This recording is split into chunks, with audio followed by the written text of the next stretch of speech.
ان کو تو ہر غم سے نجات مل گئی، مگر ہمارے دکھ دگنے سے بھی بڑھ کر ہو گئے۔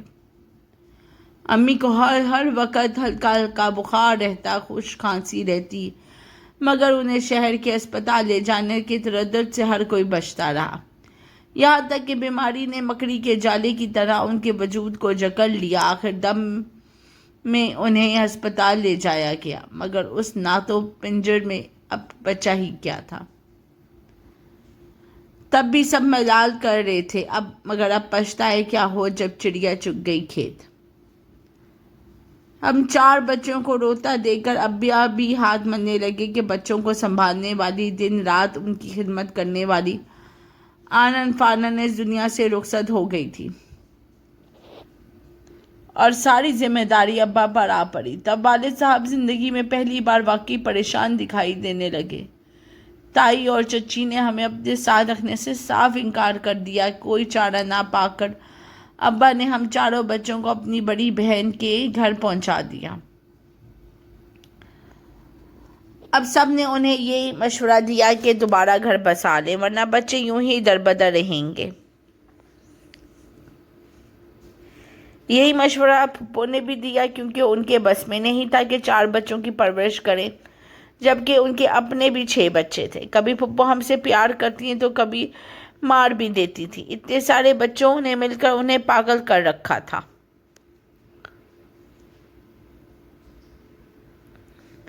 تاہم وقت گزرتا گیا، یہاں تک کہ ہم اب کافی سمجھدار ہو گئے تھے اور اپنے آپ کو کسی حد تک سنبھالنے لگے تھے۔ دادا جان کے ایک چچا زاد بھائی کمال دین تھے، جن کی زمین ہمارے دادا کی زمین کے قریب ہی تھی۔ ان کی بیٹی فاطمہ بہت خوبصورت تھی اور والد صاحب کو پسند بھی تھی، لیکن وہ عمر میں میرے والد سے 15 برس چھوٹی تھی۔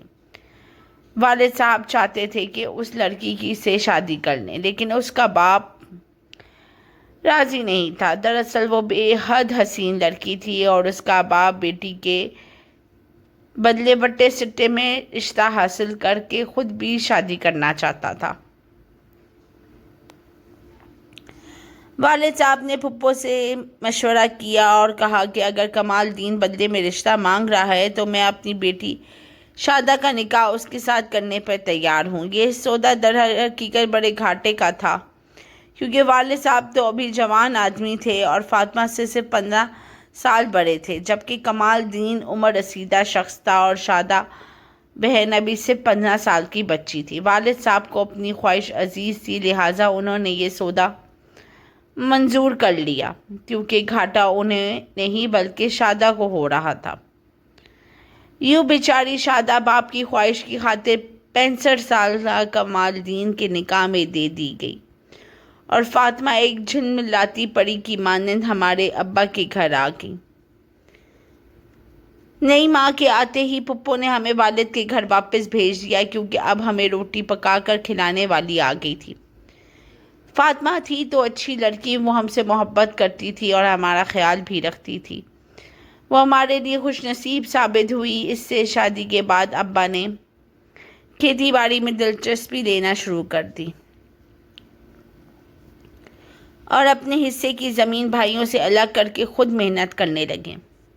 اس طرح ہم کچھ آسودہ حال ہو گئے۔ کچھ عرصہ گزرا تو ابا نے سوچا کہ کھیتی باڑی میں سخت محنت درکار ہے، جو ان کے بس کی بات نہیں۔ انہوں نے اپنے حصے کی زمین فروخت کرنے کا ارادہ کر لیا۔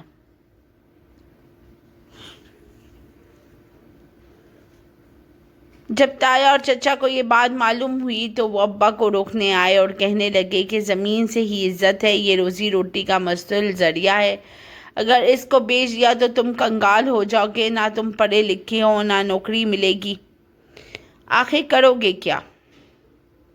مگر والد صاحب کے دل میں کاروبار کرنے کا ارادہ گھر کر چکا تھا۔ انہوں نے بھائیوں کی بات نہ سنی۔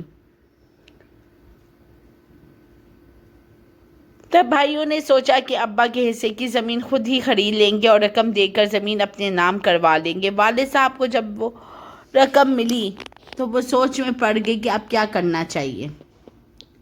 ان کا ایک دوست جو تھا وہ شہر میں رہتا تھا۔ ابا نے اس سے مشورہ کیا۔ دوست نے کہا کہ تم رقم لے کر شہر آ جاؤ، میں تمہیں یہاں کاروبار کرا دوں گا۔ ابا کا یہ دوست بہت ہی پرانا تھا. وہ دوست خود بھی کاروبار کرتا تھا اور اچھا خاصا کامیاب تھا. اس نے ابا کو ایک دکان دلوا دی تو انہوں نے ایک جنرل اسٹور کھول لیا. دکان اچھی چلنے لگی اور گھر کا گزارا بہتر ہو گیا. زندگی میں پہلی بار ہم نے سکھ کا سانس لیا. پیٹ بھر کے روٹی کھائی. کسی قسم کی مالی پریشانی اب نہیں تھی. ابا اب سدھر چکے تھے لیکن یہ سکھ میری پہلی ماں کے نصیب میں نہ تھا. فاطمہ کی تقدیر اچھی نکلی. وہ واقعی قسمت کی دھنی ثابت ہوئی. خیر، یہ سب اپنا اپنا نصیب ہوتا ہے. 2-4 سال بعد ہمارے مالی حالات اتنے اچھے ہو گئے کہ والد صاحب نے مکان بھی خرید لیا اور ایک اور دکان کھول لی.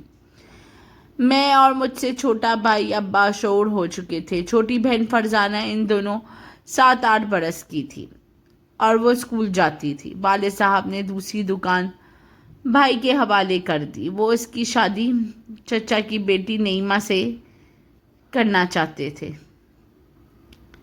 جن دنوں ہم بھائی کی شادی کے لیے گاؤں گئے ہوئے تھے انہی دنوں میری بڑی بہن شادہ کا خاوند کمال الدین چل بسا اور وہ بڑی جوانی میں بیوہ ہو گئیں.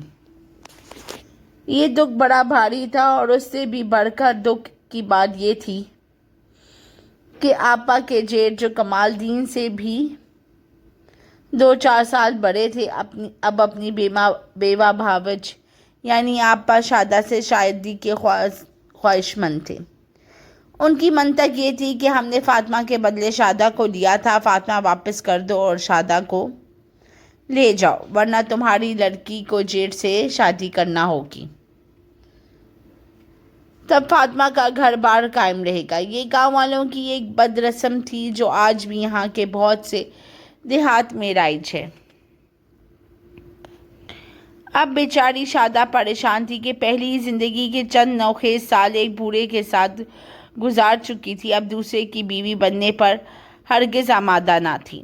فاطمہ کو اس کے تایا نے کہلوایا کہ اگر شادہ مجھ سے نکاح ثانی پر راضی نہیں تو تم نصر الدین کا گھر چھوڑ کر آ جاؤ.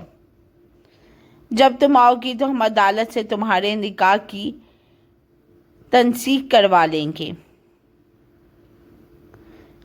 آپا شادہ روتی ہوئی میرے بھائی کے پاس آئیں اور فریاد کی کہ میرے بھائی تم ہی کچھ کرو اور مجھے ان بڑوں سے نجات دلواؤ ورنہ مجھے کنویں میں دھکا دے دو.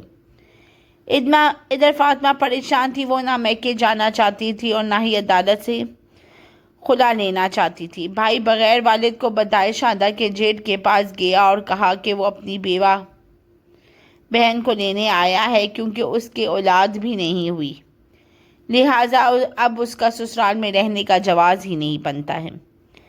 وہ تم سے نکاح پر راضی نہیں. زبردستی نکاح کرواؤ کہ تو میں عدالت کا دروازہ کھٹکھٹاؤں گا. اور یہ بھی سن لو کہ امی فاطمہ تمہارے گھر آنے پر راضی نہیں. وہ اپنے باپ یا گھر جاننے والی عورت نہیں ہے. وہ عدالت جا سکتی ہیں. اس سے تمہاری نہ صرف عزت مجروح ہوگی بلکہ مقدمہ پہ روپیہ بھی ضائع ہوگا. بہتر ہے کہ اس وٹے کے بدلے کی ضد چھوڑ دو اور ہاں اگر رقم لینا چاہتے ہو تو بتاؤ میں تیار ہوں. فاطمہ کے تایا ایک سمجھدار آدمی تھا. اس نے جان لیا تھا کہ میرا بھائی اب دباؤ میں آنے والا بندہ نہیں. یوں انہوں نے 1 لاکھ روپے کے بدلے شادہ کو واپس کرنا منظور کر لیا. بھائی نے رقم ادا کر دی اور اپنی بہن کو گھر لے آیا. بھائی نے یہ کام ابا سے مشورہ کیے بغیر کیا تھا کیونکہ وہ جانتا تھا کہ 1 لاکھ دے کر بیٹی واپس میکے لانے پر ابا راضی نہ ہوگا. ان کا کہنا تھا کہ بیٹی تو کسی نہ کسی کو بہانی ہی ہوتی ہے لیکن روپیہ بڑی مشکل سے آتا ہے. گویا شادہ کو اس کے جیٹھ کے ساتھ بہانے میں میرے والد کو کوئی حرج نظر نہیں آ رہا تھا. اس لیے بھائی نے معاملہ ان کے علم میں لائے بغیر از خود حل کر لیا تھا. اب ابھی گاؤں میں تھے. بھائی نے 1 لاکھ کی ادائیگی کے لیے وہ دکان فروخت کر دی جس پر وہ بیٹھا کرتا تھا. جب ابا کو اس معاملے کا علم ہوا تو وہ غصے میں بھائی کو برا بھلا کہنے لگے کہ بہن کو واپس لانے کے لیے تم نے اپنے رزق کا ذریعہ فروخت کر دیا ہے. وہ جس گھر بہو بن کر گئی تھی دوبارہ اسی گھر کی بہو بن کر وہاں رہنے میں کیا عیب تھا؟ اس طرح ہمارا رشتہ بھی ان لوگوں سے نہ ٹوٹا۔ اب دوبارہ کیسے دکان خرید سکیں گے؟ کب کمائے گا اور تیرا گھر کب آباد ہوگا؟ جب روزگار نہ ہوگا تو کون تم کو لڑکی دے گا؟ یہ تم نے بڑے گھاٹے کا سودا کر لیا ہے۔ ابا کی باتیں سن کر شادہ رونے لگی۔ تب بھائی نے اس کو گلے لگایا اور کہا کہ ابا، میں نے اپنی خواہش پوری کرنے کے لیے تمہیں قربانی کا بکرا بنایا اور ایک بوڑھے سے بیاہ دیا، مگر میں اب کبھی اپنی بہنوں کے ساتھ ایسا ظلم نہیں ہونے دوں گا۔ شکر ہے کہ ہم شہر میں آباد ہیں اور میں نے کالج سے تعلیم حاصل کر لی ہے۔ تعلیم نے میری سوچوں کا روشنی کو عطا کی ہے۔ واقعی تعلیم یافتہ ہونا بہت بڑی خوش نصیبی ہے۔ مجھے سب سمجھ آ چکی ہے۔ میں آئندہ اپنی بہنوں کی زندگیاں برباد نہ ہونے دوں گا۔ میں جوان ہوں، دوبارہ پیسہ کما لوں گا، محنت مشقت کر کے دوبارہ دکان بنا لوں گا۔ اس نے ابا کو بھی تسلی دی کہ 1,00,000 روپیہ کچھ نہیں، تم 1,00,000 روپے پڑوتے ہو، میں تم کو انشاءاللہ کئی لاکھ کما کر دوں گا، مگر ان رسموں کو اب ختم ہو جانا چاہیے۔ بھائی کوشش کرتے رہے۔ بالآخر ایک دوست کی وسعت سے انہیں دبئی جانے کا موقع ملا، جہاں انہوں نے اچھی ملازمت حاصل کر لی۔ انہوں نے وہاں سے کافی رقم کما کر گھر بھیجنی شروع کر دی۔ ہمارے بھائی کو اللہ پر بھروسہ تھا اور تو اللہ تعالیٰ نے ان کی مدد فرمائی۔ 5 سال بعد جب وہ واپس وطن لوٹے تو اتنی رقم ساتھ لائے کہ دوبارہ دکان خرید لی۔ کچھ عرصے بعد وہ دکان ایک بڑے جنرل سٹور میں تبدیل ہو گئی۔ تایا نے اپنی بیٹی سے ان کا نکاح میں دے دی۔ یوں بھائی کا گھر بھی بس گیا اور ہم بہنوں کی شادی بھی بغیر وٹے سٹے کی رسم کے اپنے چچا زاد بھائیوں سے ہو گئی۔